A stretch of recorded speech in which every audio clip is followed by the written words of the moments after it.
My name is Eli Kurs-Lasky. I am an autistic artist. I write and I do a lot of photography. My artistic journey actually started with writing. I've been writing ever since I could hold a pencil. Photography came a little bit later on. I just became really enamored with it and started taking it more and more seriously as the years went on. For a while, it was mostly just taking photos on my phone.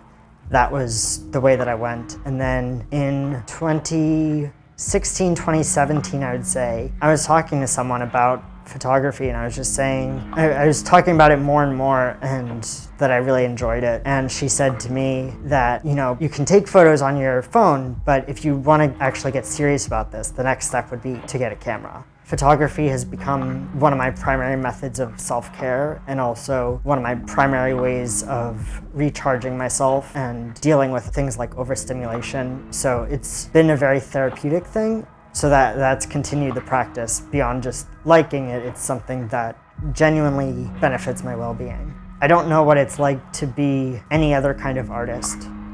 Even before I was aware of being autistic, I was always like a very hypervigilant person, noticed everything, always lived in detail. And so that was something that always made its way into my art. But I would say both identities bolster the other.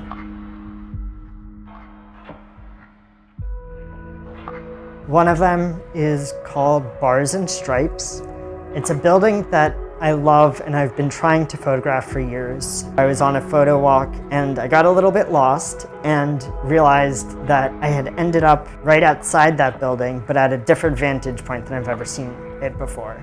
And I was just really happy with how the shadows were hitting that building and like how the light was reflecting off of it that day. Another one is Cosmic Dandelion. So that is actually a photo from July 4th of fireworks. I really don't like fireworks in terms of the noise, but they do make for great photos. It's definitely a tricky thing for me because I do not use a tripod when I do photography. So doing things such as night photography is very tricky to get right.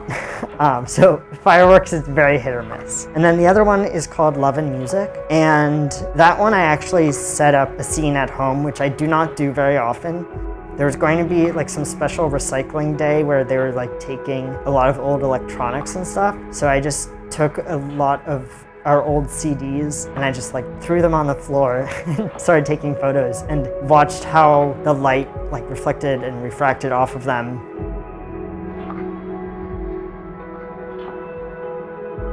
So I've been able to show my art and share my art. I've also learned a lot of skills, both related to my specific art practice and beyond that. In terms of like my personal self, I think there's also been a lot of space for me to grow and to feel comfortable as being quote unquote like out as an autistic artist. And I think that that's something that Evolve has helped me to do.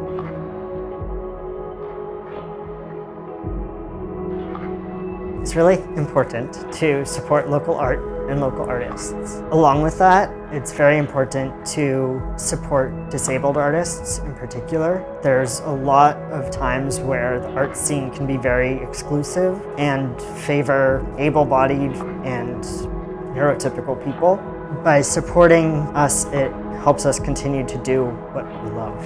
We're not showing our art to be pitied, and it's important that people realize that our art is worthy in itself, not because we have disabilities. That said, I think it's also something to keep in mind that a lot of us are pushing ourselves, are pushing our limits to do things that are out of our comfort zone maybe to be here. I think that it's important to continue making space for disabled artists in Pittsburgh, and Evolve does a fantastic job of that and a fantastic job of showing disabled folks in the area what's possible. And I think sometimes that's the biggest gift, is like to show that things are possible and to show that your desires and dreams and goals are possible.